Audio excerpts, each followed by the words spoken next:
you have to, your username would have to be your the first five letters of your first name and last name, and your password would be your lunch number. Then when you log in, you'll see your um, assignments and your subjects. And for example, if you want to get on language arts, your to-do list, and here's the stuff that you would, would need to work on from this code.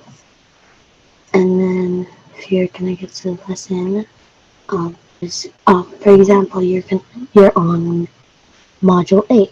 You click on module 8 and then read through your assignment. And then press back and then you'll do the quiz. It's the same for from the other subjects like technology, PE, and art.